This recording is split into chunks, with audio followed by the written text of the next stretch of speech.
अस्सलामु अलैकुम वरहमतुल्लाह। कैसे हैं जी मुअज़्ज़ज़ सामीन, उम्मीद है जी तमाम भाई खैर व आफ़ियत के साथ होंगे। अच्छा जी, अक्सर लोग इस बात से वाकिफ़ हैं कि जो ख़ुराक में कमी बेशी होती है वो इल्म ना होने की वजह से या इंसानी सुस्ती की वजह से होती है। सीखने सिखाने के लिए हर बंदा जानता है कि इतना कुछ है कि आप सारी ज़िंदगी भी सीखें तो कम है, लेकिन फिर भी जो एक फार्मर बंदा है उसको चाहिए कि जितना कुछ हो सके, जितना वो अपना टाइम स्पेंड करे, वो जानवर की ख़ुराक के मुतल्लिक़ सीखे, क्योंकि ये इंतहाई ज़रूरी है। इसकी जो अफादियत है ये जितना अहम है, हर बंदा इससे वाकिफ़ है जो अभी फार्मिंग में नया है या पुराना है, वो जानता है।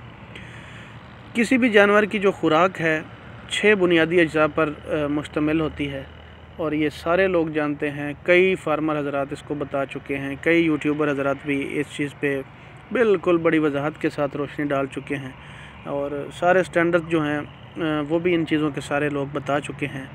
वो मेरे इल्म में जहाँ तक मेरी कुछ इल्मी इस्तिताअत थी, मैंने भी वो अपने मुताबिक जो है बताया हुआ है कि वो बुनियादी अज्जा जो हैं, नंबर 1 प्रोटीन हो गया, फिर चिकनाई हो गई, फिर मिनरल्स हो गए, फिर विटामिन्स हो गए, फिर कार्बोहाइड्रेट्स हो गए, फिर पानी हो गए।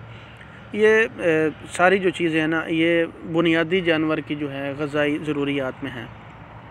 अल्लाह पाक ने हर ग़िज़ाई जुज़ का जिस्म में जो है अलग अलग काम और अहमियत रखी है। पानी आप समझते हैं, आपको पता है कि जानवर की भूख नहीं मिटा सकता, प्यास ही बुझाता है। इसी तरह दीगर जो ख़ुराक की चीज़ें हैं, जो खाने की चीज़ें हैं, वो जानवर की प्यास नहीं बुझा सकती। इसी तरह मिनरल्स होते हैं, जो विटामिन्स होते हैं, वो प्रोटीन की कमी पूरी नहीं कर सकते। तो जो विटामिन्स हैं आपको तमाम आपको पता है वो क्या चीज़ें हैं। ऐसे मुरक्कबात होते हैं जो जानवर के जिस्म में होने वाले जो कीमियाई अवामिल हैं उनके लिए वो ज़रूरी होते हैं। जो मिनरल्स हैं वो विटामिन्स की तरह ही जिस्म को तवानाई तो नहीं दे सकते, लेकिन जिस्म की बनावट या कारकर्दगी के लिए बेहद ज़रूरी होते हैं और वो भी जानवर को वाफिर मिक़दार में देने चाहिए। बाज़ दफ़ा हम लूज़ मिनरल्स की सूरत में देते हैं।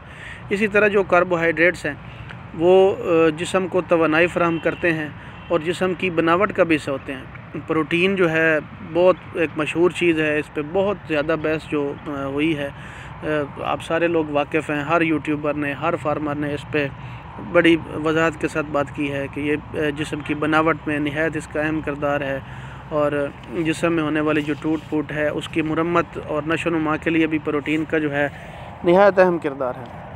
बीमारियों के ख़िलाफ़ समझें कि जो मुदाफ़ती निज़ाम होता है किसी भी जानदार का, इवन इंसान का भी, उसके लिए जो है वो भी सारा प्रोटीन का ही मरोने मिन्नत होता है। मुख्तसर ये कि हर जो ग़िज़ाई जुज़ है वो ग़िज़ाइयत और अवामिल के लिहाज से दूसरे से मुख्तलिफ भी है और दूसरे से जुड़ा हुआ भी है। इसी वजह से आपने अक्सर तजर्बाकार लोगों को और मुश्तालिब इल्म को भी मिक्स राशन पे बात करते हुए सुना होगा। अभी मिक्स राशन का जो असल मकसद और मतलब होता है वो सिर्फ़ और सिर्फ मुतवाज़न ख़ुराक है जो अपने अंदर तमाम ज़रूरी अज्जा को इसी तनासब से शामिल रखती हो जिसकी जानवर को इसके मुख्तलिफ़ लाइफ साइकिल में ज़रूरत पड़ती हो। इसके साथ साथ जानवर की ख़ुराक में ये भी कमाल होना चाहिए कि वो जानवर की उम्र, वज़न और बिलख़ुसूस तौलीदी निज़ाम की सलाहियत को बरकरार रख सके। इसी तरह जो खुश्क जानवर हैं जो दूध नहीं दे रहे होते, उनकी निस्बत जो दूध देने वाले जानवर हैं उनकी तमाम जो ग़िज़ाई ज़रूरियात हैं वो ज़्यादा होती हैं। इसी वजह से खुश्क जानवर की ख़ुराक दूध देने वाले जानवर जो हैं उसके लिए मौजूद नहीं होती। ये तो थी एक सोशल मीडिया की पोस्ट थी, ये आपने भी पढ़ी, मैंने भी पढ़ी होगी, बहुत से लोगों की नज़रों से ये गुजरती रही होगी। लेकिन इन चीज़ों पे जो फार्मर पहले अमल करेगा ना, इंशाल्लाह वो यकीनन कामयाब होगा। आपने इसी तरह कुछ महीने पहले महंगी और सस्ती बकरी पे एक दिलचस्प बहस व मुबाहिसा जो है वो जारी था, आपने सुना होगा। दोनों जो फ़रीक़ैन थे माशाल्लाह बड़े मुअज़्ज़ज़ लोग हैं, बड़े पढ़े लिखे हैं, बड़े काबिल हैं, इवन के वो सारे लोग प्रैक्टिकली जो है ना वो फार्मर हैं। समझे कि उनके तजर्बात हम तो उनकी निस्बत कुछ भी नहीं है। हुआ ये है कि ख़िलाफ़ तवक्को दोनों फ़रीक़ैन जो हैं वो अपना अपना हमायती हल्का या बाब रखते थे। सारे लोग जो थे एक चैनल पे वो आके उनको सपोर्ट कर रहे थे, दूसरे वाले जो थे, जो महंगी वाले थे, वो भी जाके उनको जो है ना वो सपोर्ट कर रहे थे और कमेंट सेक्शन में उसका जो है अंदाज़ा लगाया जा सकता था। होना तो ये चाहिए था ना कि जो बंदा सस्ती की बात कर रहा है तो सारे लोग उसको समझ रहे थे कि वो बड़ा लॉजिकल तरीके से उसको बता रहे थे और समझा रहे थे चीज़ें, और मैं भी समझता हूँ कि उन्होंने बड़े ज़बरदस्त तरीके से जो है वो बातें सारी की सारी जो हैं वो समझाई। लेकिन ऐसा नहीं था, ऐसा नहीं हो पाया कि सारे लोग उनकी जो है हिमायत करें। वजह सिर्फ़ और सिर्फ ये थी कि अभी भी आप जानते हैं कुछ तो बड़ी मछलियाँ वापस आके बता चुकी हैं, लेकिन कुछ जो बड़ी मछलियाँ हैं वो अभी भी मौजूद हैं जो पत्थर चाट के अभी वापस नहीं आई हैं। वो जब वापस आएंगी तो वो बताएंगी कि यार नीचे कुछ ख़ास नहीं है, पत्थर ही है, तो शायद तब लोग जो हैं वो यकीन कर पाएंगे या इन चीज़ों को है जो है वो समझ पाएंगे कि यार फार्मिंग आसान है, फार्मिंग को जो पेचीदा है ना वो सिर्फ़ कर दिया गया है सिर्फ़ अपनी मुहताजी देने के लिए, मेरे ख़्याल में, या कोई और भी मकसद इसके पीछे हो सकता है। इसे सिर्फ़ और सिर्फ जो है पेचीदा किया गया है। ये सारी बातें आपको पता है, जो मुझे लोग देखते हैं 3-4 सालों से देख रहे हैं, ये मैं सारी की सारी बातें जो अल्लाह के फजल व करम से 3 या गालिबन 4 साल पहले अपनी वही दोबारा मैं बात दोहराऊँगा कि इल्मी इस्तिदाद ही होती है, इंसान उसके मुताबिक ही जो कुछ होता है उसके पास वो बता सकता है, उससे ज़्यादा तो कोई भी नहीं बता सकता। तो मैं जो है सारी चीज़ें बयान कर चुका हूँ। जो पुराने लोग हैं वो इन चीज़ों से वाकिफ़ हैं, वो मुझे जो जानते हैं। लेकिन आज एक और बात मैं इंशाल्लाह करने की कोशिश करता हूँ। जिस तरह आपने अभी ये महंगी और सस्ती बकरी की बहस सुनी है, और इंशाल्लाह इस बात को वक्त साबित करेगा, ये इंशाल्लाह सुम्मा इंशाल्लाह ज़रूर आप देखेंगे 1 साल बाद 2 साल बाद ये सारी की सारी जो महंगी बकरी की या सस्ती बकरी की बहस थी ना, ये इंशाल्लाह शिफ्ट हो जाएगी महंगी या सस्ती खुराक पे।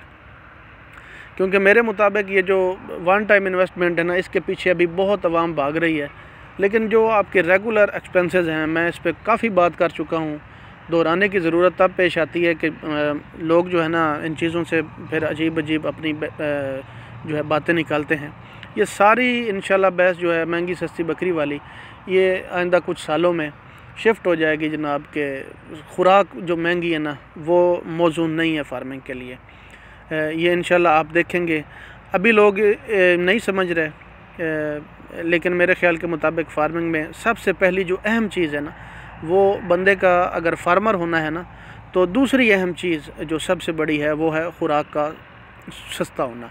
मुतवज़न तो ख़ुराक को हर हाल में होना ही है, लेकिन सस्ता होना उसका जो है ना वो भी इंतहाई ज़रूरी है। इस पे अभी सस्ते और महंगे के रोने वाले जो मुकालमे हैं वो भी हम सुनते रहते हैं अक्सर औक़ात, लेकिन इंशाल्लाह ये मेरी एक प्रेडिक्शन समझें, लोगों ने बात इस पे की होगी, लेकिन इंशाल्लाह ये आप देखेंगे कि ये ख़ुराक पे किस कदर आने वाले दिनों में अगर कोई बंदा फार्मर होगा वो किस कदर फोकस करेगा। एक तो खुश्क खुराक और दूसरा ये है कि वो सस्ती खुराक। मुतवाज़न तो आप सारे लोग जानते हैं कि हर खुराक को होना ही होता है, तभी वो जानवर के लिए फ़ायदेमंद है, और उसका अंदाज़ा आप जब जानवर को इस्तेमाल करवाते हैं, मुख्तलिफ़ लेबार्टरीज़ हमारे पास होती हैं, उनको चेक करवा के उन तमाम चीज़ों का जो है ना आप जायज़ा लगा सकते हैं कि एक खुराक मुतवाज़न है या नहीं है। लेकिन पहली शर्त है कि खुराक सस्ती होगी तो इंशाल्लाह आप कामयाब होंगे। डेली बुनियादों पे आप भी देख रहे हैं, हम भी देख रहे हैं कि नए फार्म बन भी रहे हैं, बहुत से नाकाम हो रहे हैं लेकिन बहुत से कामयाब हो रहे हैं। मेरा पर्सपेक्टिव ये है इस हवाले से कि अगर एक भी बंदा कामयाब हो रहा है, बाकी बेशक सारे नाकाम हो रहे हैं, वो एक क्यों कामयाब हो रहा है? अगर ये फ्लॉप काम है तो वो एक बंदा क्यों कामयाब हो रहा है? तो बाकी जो हैं उनके नाकाम होने की फिर वजूहात सामने आ जाएंगी जब वो एक हमारे सामने रोल मॉडल होगा। जज़ाकल्लाह जी।